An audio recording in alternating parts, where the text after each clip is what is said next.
So next set of ratios now we would be looking at are called activity ratios. Okay.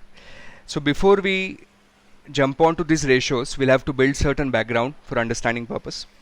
Okay. So what we have already seen is that assets we can broadly categorize into two segments: non-current assets and current assets. And current assets are those assets that we can convert in cash within 1 year or one operating cycle, whichever is longer. So generally current assets, what could be those categories? The first and the most important one in current assets is inventory. The second category of current asset would be accounts receivable. Accounts receivable are also called as debtors. Then we also put cash and cash equivalents. What would be cash equivalents? If you have some excess cash for 7 days, instead of letting it unused, you can put that into money market funds. Right? So very liquid short-term instruments, they would be called as cash and cash equivalents. Okay. So now let us build a perspective on certain concepts. Anything that you can convert cash within few hours is cash equivalents, and which will not fluctuate in value significantly. So let's say you're starting a new business and you have decided to invest 1,000 into your new business. This amount of money invested into business, we would call this as capital, and this we could raise either in the form of equity or in the form of debt. Equity means owners investing that amount. Debt would mean the amount is borrowed from bank or financial institutions. Now, how do you put this amount to use? So let us say you divided this 1,000 into two parts.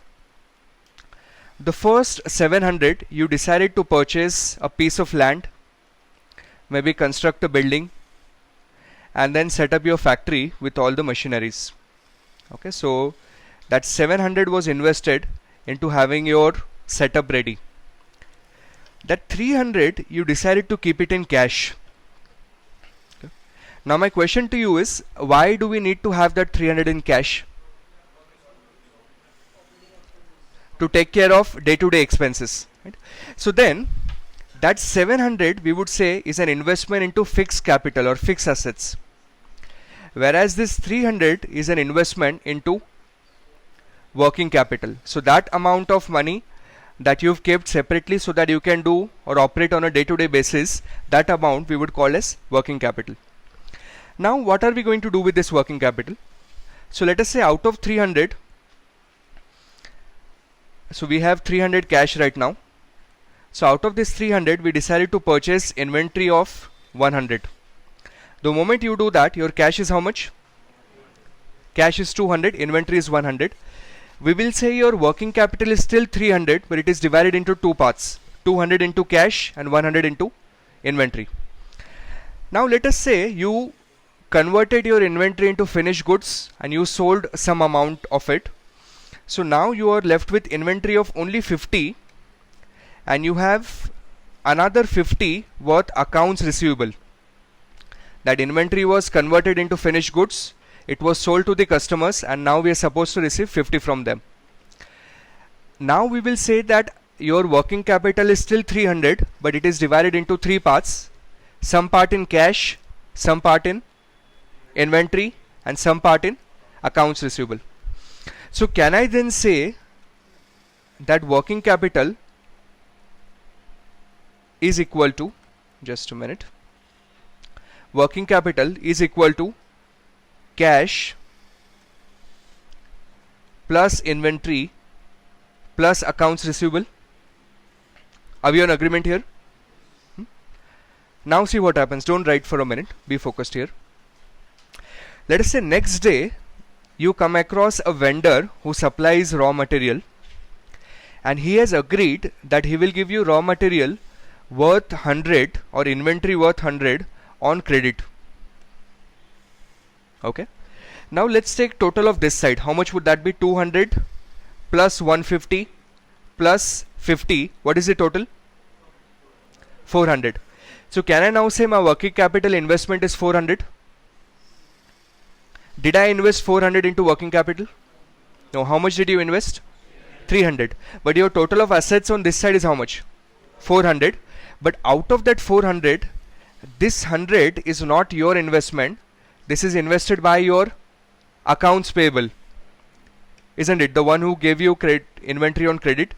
So you have a accounts payable of 100, and therefore what we will say is your formula is cash plus inventory plus accounts receivable minus accounts payable, because some part of the inventory could come from accounts payable, isn't it? And generally these three assets collectively we would call them as current assets, and this particular liability we would call this as current liability. And therefore the formula that working capital is equal to current assets minus current liabilities. Are we fine with this? So write down quickly. I'm open to questions if you have any doubts.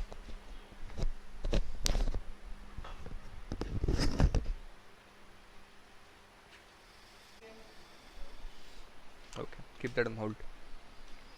Yes, any other doubts? Any questions?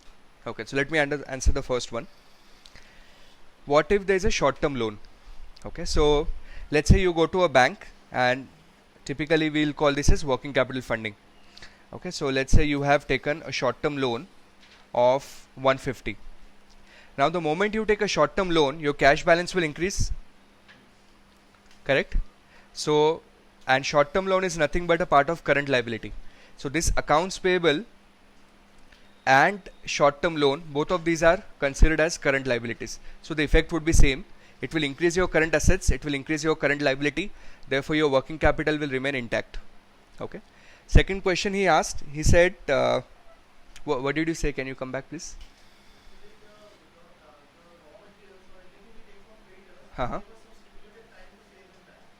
Anything we take from creditors, it gives us stipulated time to pay it back. Fine.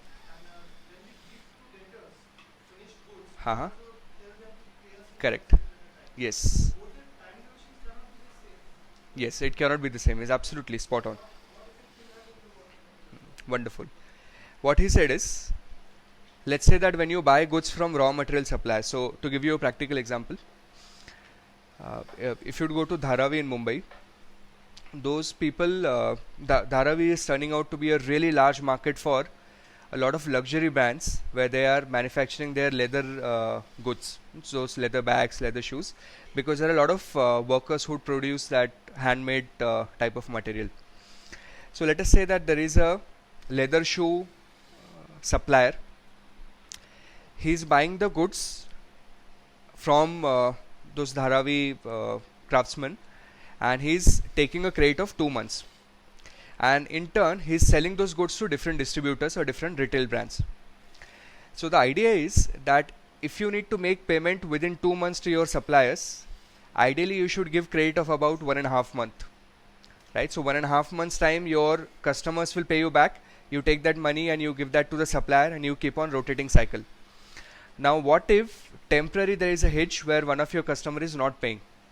If that happens, then you go to a bank, to people like these, and then you request them that, see, I have some short-term crisis, so can you fund me for a few days so that I will make payment to my suppliers, and once I receive my payment the cycle will start rotating again. Okay, and that's a area of finance where a lot of people get jobs. That's called as working capital management. Are we good to go ahead? So now let's look at practical application of this. So let us say Pragya, okay. So Pragya wants to go out shopping, and there are 2 locations that she is going to choose, 2 destinations shopping. The first one is, let's say, Tulsi Bagh, Pune. Do you know this place? No? So it's kind of a market where you can negotiate and buy goods. So this is the first location. The second location is, let us say, a Zara outlet, okay, somewhere in one of the malls. Okay, so these are the two destinations. Now what she wants to do is she wants to buy, let's say she wants to pick up one dress. So she goes to the Tulsi Bagh, and to choose that one dress she goes to that shopkeeper and she keeps on asking him to show different variety of dresses, right? And till the time she is not completely satisfied, she is not going to buy one. So to buy one, she decided, or she saw at least 50 units of those dresses to select one. But when she went to a Zara outlet, there were limited number of designs on display, maybe 10 of them. So she looked at those 10 and then she decided maybe this one I like. So she only saw 10 units and she picked up one.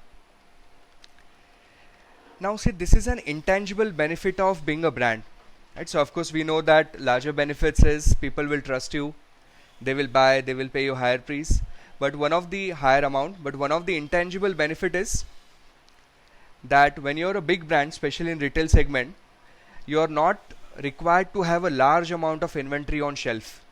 Do you agree with me? So who's doing a smarter job? Is it the Tulsi Bagh storekeeper, or is it the Zara stores which is doing a smarter job? Zara, because by storing less inventory they are being able to churn out higher amount of sales. So now what has happened throughout the year, again the same example. So this is Tulsi Bagh and this is Zara. Throughout the year, total amount of inventory sold, number of units sold, both the stores is 1000 and 1000. Okay, so this is the total number of units sold. But average inventory in stock at any point of time, that means at any point of time how much inventory you have in stock. So let's say with Tulsi Bagh it had 500 units on stock, whereas Zara store had only 100 units of stock. So by looking at this, what we will say is that Zara is doing a better job, because at any point of time only 100 units of inventory worth of amount is blocked into working capital. Are we on agreement? And then we calculate a ratio, we will call this as inventory turnover ratio, and inventory turnover ratio is simply the number of units sold divided by average inventory. So how much would this be? 2. And how much would this be? 10. And which one would be better? 10, which means we would say higher the better. Are we fine with this? And how did we define the ratio? The ratio was defined as total number of units sold,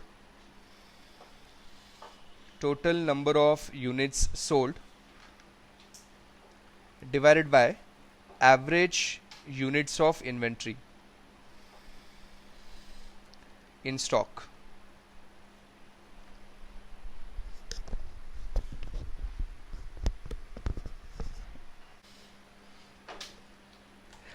So now let us say I give you annual report of one of the companies. So let's say Hindustan Unilever. Will you be able to calculate these ratios? If I give you annual report of Hindustan Unilever, will you be able to calculate this ratio? Yes or no? Okay. If I myself open the annual report of Hindustan Unilever, will I be able to calculate this ratio using this formula? Yes or no? No? Correct. Because what we will not know is what is the total number of units sold. Right? That data will not be available. Hindustan Unilever will not provide us the data with how many number of Lux bathing bars they have sold in this particular year, isn't it? What data would be available is what is the total amount of goods sold. That means we will have data in amounts, not quantity.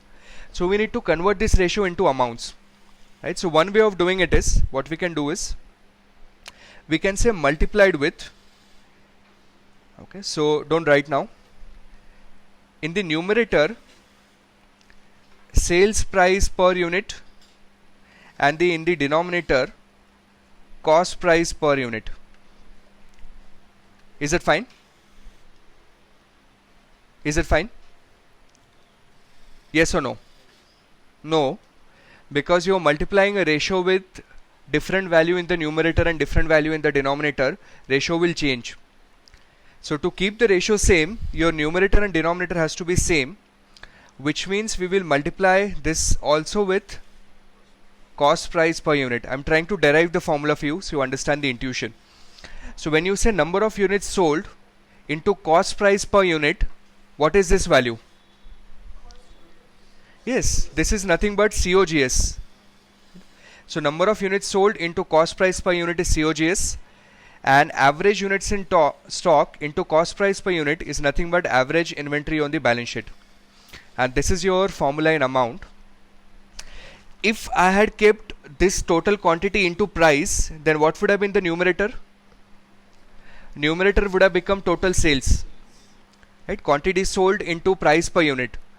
But the reason why we do not take sales in the numerator, because we want to keep that ratio intact. So the formula is COGS divided by average inventory. Are we fine here? So write down quickly. Now let's look at the practical application of this concept. If a business in a particular year has been able to sell 1000 units, but on an average it stored only 100 units worth of inventory, then how did it manage to do that? What that business must have done is that it purchased inventory of 100, kept it for a few number of days with itself, then sold 100 and immediately purchased 100, then again kept it with few days for itself, sold 100, immediately purchased 100. And this process the business must have repeated how many times? 10 times. So that your total sales comes out to be 1000, but average inventory comes out to be only 100. Average inventory comes out to be 100. Now how many number of days this must be to ensure that this ratio is intact? If you are repeating this process 10 times in a year, then how many number of days this should be? This should be 36.5 days. Correct? So you buy inventory on day 0, keep that with you, do not do anything for 100 days, on 36.5 days, and on 36.5th day sell 100, buy 100, then repeat the process again on 36.5th day. So in this fashion your cycle will be repeated 10 times a year. Your total sales would be 1000, average inventory would be 100. So this 36.5 is called number of days in inventory, and interpretation is on an average you would keep inventory with you for how many days, and the formula of calculation would be 365 divided by inventory turnover ratio.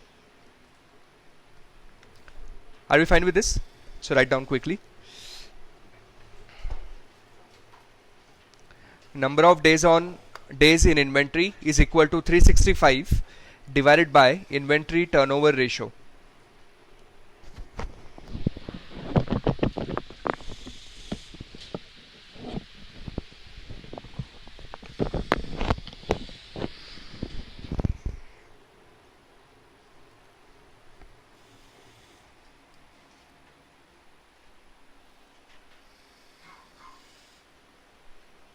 Are we okay? So general rule of thumb, higher the inventory turnover ratio, better it is. And if inventory turnover ratio is higher, which means number of days in inventory would be lower, that means you are more efficient with management of inventory. Is it fine? Now imagine a scenario. So this happened with me. I think this is 2004 or 5, I don't remember the exact year. But I wanted to make a very important presentation in my office, and I was all excited. So I decided to buy new shoes, new clothes, everything possible new so that the presentation goes well. And I decided to have a new laptop for that particular presentation. So I went to a Dell outlet, and I had to make that presentation in about 7 days time. So I went to a Dell showroom. I told them that I want to buy a particular type of laptop, and what they told me is, fine, you make us a payment, your laptop would be available after 15 days from now. Because I was surprised as to why 15 days. And then later on, when I did some research, I realized that during those days, Dell used to operate on zero inventory system. So once the amount is paid to the company, then they would give an order to the, let's say, raw material supplier on China. Maybe then the assembly will start, and then the units would be shipped to India, and then it would be delivered to you. Okay, which means Dell must have had really large amount of inventory turnover ratio, because they are almost not storing any inventory, but they are making large amount of sales. But what happened is, since I wanted to buy that laptop immediately, I decided to go to some other brand and purchase a laptop.